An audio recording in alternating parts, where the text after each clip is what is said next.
Bonjour, ici Céline, je suis nutrithérapeute, coach en nutrition et chaman. Donc, comme je vous l'ai annoncé par vidéo la semaine dernière, je vais animer ici les mardis et vendredis à 11 heures des lives pour traiter d'un sujet sur la santé, l'alimentation et également répondre à des questions, des thèmes qui pourraient vous être utiles si, et ça me fait plaisir de partager et d'y répondre ici. Hier, j'ai animé un Facebook Live sur le groupe fermé La santé et la masse naturelle. Et sur ce groupe-là, c'est plutôt l'idée de vous lancer des petits défis le lundi pour la semaine, des défis bien-être pour prendre soin de vous. Et comme je l'expliquais hier, c'est pas toujours facile de se lancer. Enfin, on a toujours des bonnes intentions, mais de passer à l'action, c'est plus compliqué. Alors de savoir qu'il y a un groupe sur lequel on peut compter, on peut échanger, on peut se motiver, c'est toujours bienvenu. Donc ici, ce sera plutôt des conseils en santé et en alimentation. Et pour répondre à une question, aujourd'hui, j'ai reçu une question de Céline Sylvie et on va parler de jeûne intermittent. Sa question, je vais vous la lire. J'ai un problème de surpoids que je n'arrive pas à régler. J'ai découvert le jeûne intermittent par hasard, mais je crois que je ne l'applique pas bien. Je voudrais savoir, après avoir sauté le petit déjeuner, que fait-on exactement? On mange le midi et ensuite, je suis dans une zone où il m'est très difficile de m'alimenter le midi et quand je rentre le soir, je suis tentée de goûter à tout et finalement, je prends des kilos au lieu d'en perdre. Donc voilà, on va parler un peu de ce que c'est d'abord le jeûne intermittent. Donc le jeûne intermittent, c'est le fait d'octroyer une longue pause digestive au corps, minimum 12 heures. Avec le jeûne intermittent, on parle de 16 heures, voire de 20 heures. Ça veut dire qu'on ne s'alimente pas pendant 12 heures, 16 heures, 20 heures à choix, ou plus, hein, si on veut faire un peu plus long. Et on s'alimente sur une fenêtre de 12 heures ou de 8 heures ou de 4 heures selon la pause qu'on a décidé d'offrir à notre corps. Donc par exemple, si on part sur le modèle classique du 16-8e, on cesse de s'alimenter durant 16 heures en admettant qu'on prenne le dernier repas à 20 heures et le suivant à 8 heures, à midi le lendemain matin. Le lendemain, ça veut dire qu'on a eu une pause de 16 heures.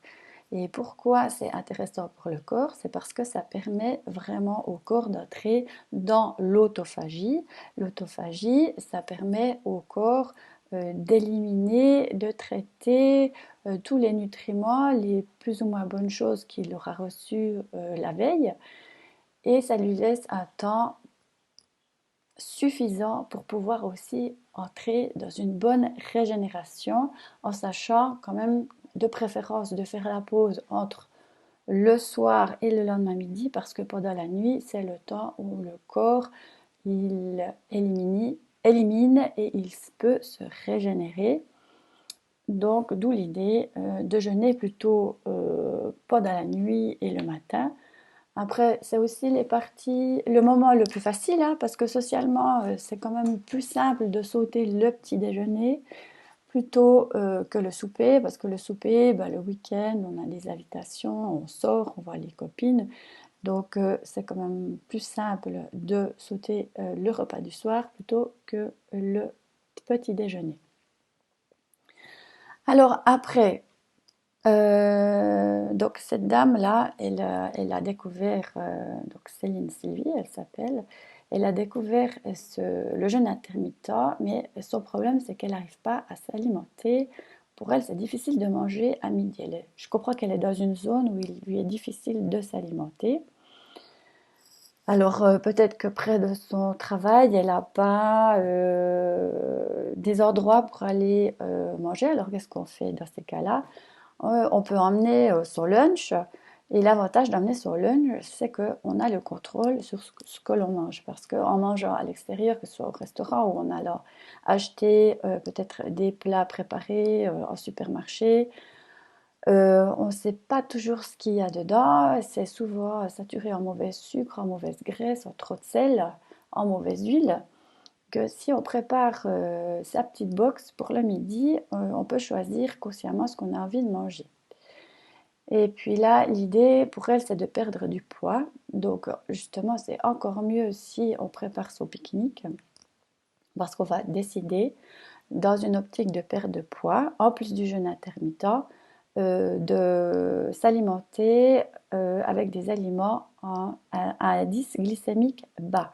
Ça veut dire qu'il ne fera pas, on n'aura pas trop de sucre et on n'aura pas des pics de glycémie trop élevés, et en sachant que c'est justement ces pics de glycémie, plus on peut les lisser, moins on prendra du poids, parce qu'il n'y aura pas le temps, le corps n'aura pas le moyen de stocker. Au contraire, il aura le temps, vu que ça va monter très lentement, il aura le temps d'assimiler ce qu'il lui faut. Il n'y en aura pas trop, il n'y aura pas de surcharge en sucre, donc pas besoin de stocker le trop de sucre. Alors, qu'est-ce qu'on appelle les aliments à indice glycémique bas?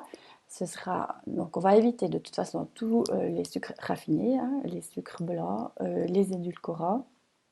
On va les farines blanches aussi. Hein, les farines, c'est aussi des sucres, et notamment les blanches. Donc ça veut dire pas de pain blanc, pas de pâte blanche. Et en général, c'est vraiment bien d'éviter les féculents à midi, parce que mélanger à peut-être de la viande, ce sera trop compliqué pour l'organisme de digérer, et ça va souvent nous amener, sous le coup de la digestion, un coup de barre. Et probablement que vous avez tous connu déjà ça, le coup de barre du midi. Moi, je me souviens quand je travaillais à l'administration, j'allais parfois manger à midi au restaurant, et après je revenais et oh là là, je luttais contre ce fameux coup de barre de 14 heures, et c'était vraiment pénible. Donc maintenant, je sais qu'à midi, je ne mange pas de féculents, et c'est vrai que alors, je peux avoir quand même un petit coup euh, de baisse d'intensité au niveau énergie, mais il est vite passé. En tout cas, rien à voir avec si je mange une assiette de pâtes ou des pommes de terre ou du riz blanc. Donc voilà, ça c'est vraiment à éviter. Donc par quoi remplacer ces céréales blanches? Bah, par des céréales complètes. Hein. Bon, au restaurant, c'est pas souvent qu'on peut avoir du riz complet, mais notamment le riz basmati complet, il a un indice glycémique bas, et c'est plutôt sympa avec des mets au curry. Moi j'aime bien. Sinon, il y a la quinoa très un indice glycémique bas, qui a aussi beaucoup de protéines, donc il va bien nous caler. Il y a le sarrasin aussi, très riche en protéines également, en fibres. Ou alors tout simplement, on peut manger une viande avec une bonne proportion de légumes, peut-être une petite soupe ou une salade en entrée, pour avoir suffisamment d'apports nutritifs. Et en plus, ça va nous amener beaucoup de minéraux, et ça va aussi amener un équilibre acido-basique, en sachant que tout ce qui est céréales et viande, c'est très acidifiant pour l'organisme. Donc on va compenser avec un apport en légumes qui va basifier tout ça. Donc voilà, ça pour le choix des mets quand on est dans un processus perte de poids avec le jeûne intermittent. Donc cette dame, elle me dit aussi que donc apparemment pour elle c'est compliqué de s'alimenter à midi, et quand elle rentre, elle est tentée de goûter à tout, et finalement elle prend des kilos plutôt que d'en perdre. Donc effectivement, si elle peut pas manger le soir, je peux imaginer que quand elle rentre, quand elle peut pas manger le midi, j'imagine que quand elle rentre, elle a faim, et elle se rue sur tout ce qu'elle trouve en arrivant à la maison. Alors, comment éviter ce phénomène? Alors déjà, on peut éventuellement se prévoir, s'octroyer une collation entre 4 heures et 6 heures. Une collation qui contiendra, là, si on a envie de sucrer, on pourra le prendre, parce que c'est le moment où l'organisme ne stocke pas le sucre, ou en tout cas dans une mesure raisonnable, hein, toujours, on est d'accord, hein. Pourquoi? Parce que le pancréas libère naturellement de l'insuline et il est capable de métaboliser facilement l'apport en sucre. À ce moment de la journée, c'est ce qu'on appelle, c'est la théorie, en tout cas le phénomène expliqué en chronobiologie, qui est le principe de s'alimenter selon le fonctionnement des organes au fil des heures de la journée. Et là, notamment, entre 16 et 18 heures, c'est donc l'heure du pancréas, qui libère donc l'insuline qui sert à neutraliser et à métaboliser le sucre. On va aussi, donc ce sera le moment pour le sucre, ça veut dire pourquoi pas du chocolat noir avec des fruits. Des fruits, c'est du sucre hein, aussi, il ne faut pas l'oublier. Donc ce sera le moment où on mangera le sucre.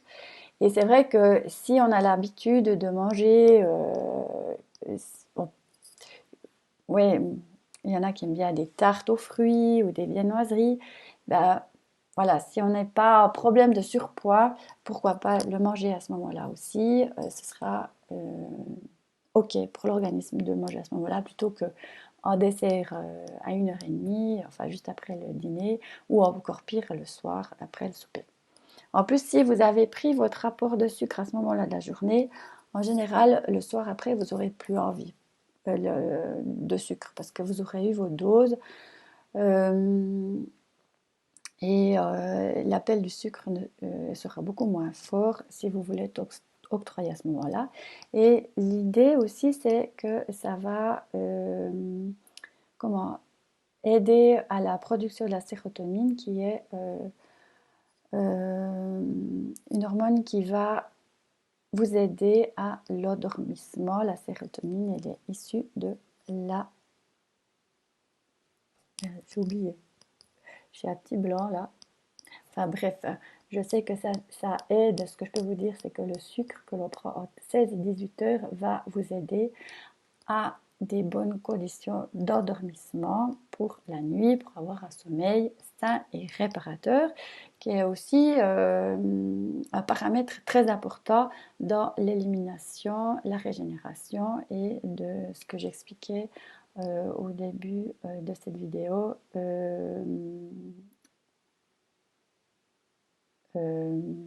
L'autophagie, donc le principe de l'élimination et de la régénération. Donc, pour ça, pour avoir une bonne élimination, il est vraiment important d'avoir des bonnes nuits de sommeil. Voilà pour la question du jour. Je pense que... Et puis le soir, oui, alors qu'est-ce qu'on peut manger le soir? Le soir, on privilégiera les protéines végétales plutôt que animales, en sachant que les protéines animales elles sont quand même plus difficiles à digérer. Hein, c'est plus compliqué pour l'organisme à digérer, donc ça peut justement aussi causer des problèmes d'endormissement ou de mauvais sommeil durant la nuit. Donc on va privilégier des protéines végétales. Des protéines végétales, c'est-à-dire ça pourrait être des légumineuses, les lentilles, les pois chiches, ça pourra être les céréales riches en protéines comme le sarrasin, la quinoa également. Ça pourrait être l'avocat, ça pourrait être des graines germées. Donc tout ça, c'est vraiment intéressant comme protéines végétales le soir. Et toujours accompagné évidemment de légumes, en sachant que la moitié de l'assiette doit contenir des légumes, toujours dans l'idée d'amener des minéraux, des fibres, les fibres très importantes pour la flore intestinale, les muqueuses aussi, qui viennent nourrir et entretenir la santé de la muqueuse intestinale. Également excellent pour le transit, évidemment. Et voilà, donc j'ai dit des protéines végétales, des légumes et toujours aussi du bon gras. Alors pourquoi pas là, du poisson, les poissons gras qui sont riches en oméga 3, en sachant de nouveau que c'est pendant la nuit qu'il y a régénération. Donc en amenant des oméga 3, on va aider les cellules du cerveau à se régénérer et à être ainsi bien concentré dès le réveil le matin pour le travail. Euh, donc voilà, ça va être un bon plan. Donc du jeûne intermittent sur une fin de le 16/8e ou le 24e, parce que 24, je sais pas, c'est pas terrible comme expression, comme formulation. Donc ça, si vous mettez en place ce processus, ça va forcément, diminue les pics de glycémie, comment on dit, ça régularise la glycémie, ça régule la glycémie et donc moins de stockage et en admettant que vous jeûnez pendant 18 heures, ça va aller aussi manger.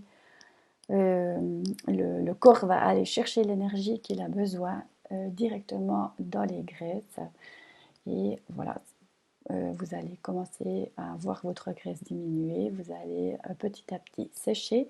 Alors bien sûr, il faudra quand même un certain temps hein, pour avoir des résultats, mais c'est un moyen qui en vaut la peine parce que vous respectez vraiment ce temps de repos pour le corps et de nouveau finalement de laisser la place à ce vivant qu'on a en nous. Notre corps, il sait comment éliminer. Nous, on veut toujours intervenir. Et finalement, lui, il sait très bien comment faire pour se débarrasser de ce qui est pas bon pour nous. Il faut juste lui laisser son temps d'expression finalement. Donc voilà pour la question du jour. Ça m'a fait plaisir de vous trouver ici pour ce premier live sur cette page. Je vous donne rendez-vous vendredi à 11 heures pour répondre à peut-être une nouvelle question ou développer un conseil en santé et ou en alimentation. Je vous souhaite une excellente journée et une bonne semaine d'ici là. Ciao!